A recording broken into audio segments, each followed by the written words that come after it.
securitizing this as a counterterrorism problem when there are really significant numbers of personality disordered folk out there walking amongst us who have not yet committed a serious criminal offence and may never do so, but they harbour deeply distressing, disturbing and dangerous thoughts.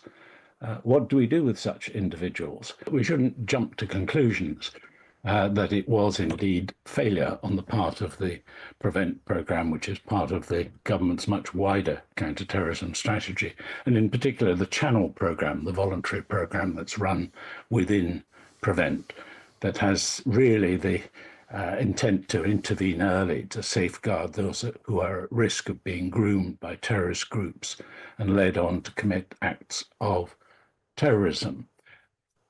Counter-terrorism officers and the Channel programme can't be a substitute for well-funded local mental health and social services, and they need to have the capacity to be able to work together on difficult cases and ensure they don't slip between the cracks. We'll have to wait for the review to find out exactly whether anything did slip through. But it's very clear to me that this was not a case for the Channel programme.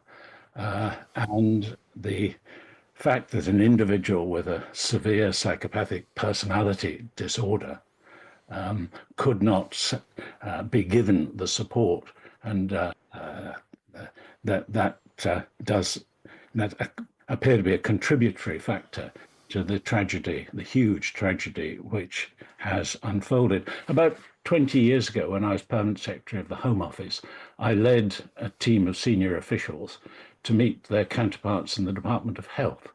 And we spent the day discussing what could be done about such cases of psychopathic personality disorder of people who hadn't yet committed the potential serious offence and therefore couldn't be brought before a court, sectioning them under the 1983 Mental Health Act, not an option because the medical profession has no course of treatment.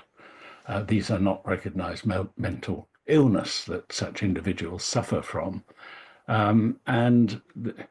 We came to the conclusion that the only option was to try and persuade such individuals to enter into some form of intense therapeutic intervention. But that's extremely expensive, and I don't think local authorities and social services can afford that kind of intervention, tragically. So there are some serious questions to be looked at. I just wonder if, in the interests of national security in the broader sense, we ought to accept that we need to have a way of dealing with psychopaths. Well, we certainly do need to have a way of dealing with it. It's probably not to securitize and say expand the definition of terrorism. It's probably not to get the doctors to commit individuals to secure institutions when there's no treatment that they can necessarily offer. So that's the nub of the issue, and securitizing this as a counterterrorism problem when there are really significant numbers of personality disordered folk out there walking amongst us who have not yet committed a serious criminal offence and may never do so, but they harbour deeply distressing, disturbing and dangerous thoughts. What do we do with such individuals? The old Soviet Union locked them up in psychiatric institutions.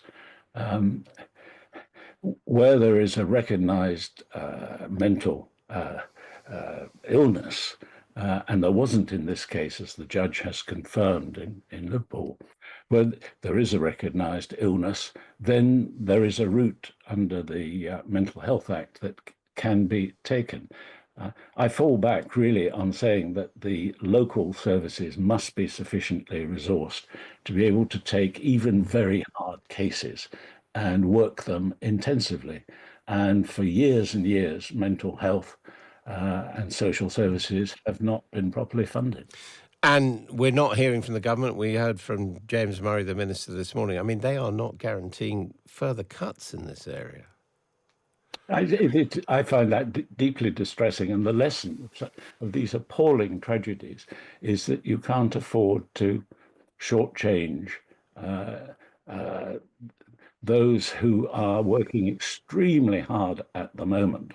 And I certainly don't jump to a position of saying somebody must be to blame for a case slipping through the cracks if it did, because they are so overworked and they're dedicated, but it has to be properly resourced. We did properly resource our counter-terrorist effort, and the public was saved many atrocities as a result of that effort. But here we have another kind of danger in our society, and we should simply have to accept that it must be resourced. Conversely, do we have to accept that there are these, I don't know, psychopaths or people out there self-starting, if you like, and that just occasionally these incidents are going to happen? It would be quite wrong for any minister to promise the public, this can never happen again, because we know it can, and the same is true of terrorist attacks. But we can reduce the risk to the public. We can afford ourselves as a nation the resources needed to keep that risk down to a level which allows the public to get on with its normal business freely and without fear of such individuals. It's not just violence, it's those who harbour thoughts of harm towards children. In that case, downloading or accessing child pornography is now a criminal offence, so you can put them in front of a court.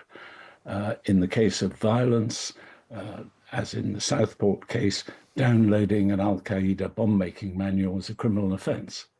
And again, you can get it in front of a court, but that doesn't provide long-term protection for the public, and for which the only route that I can see is intensive work with these deeply disturbed individuals, preferably in a secure environment. But you can't force people to have therapy.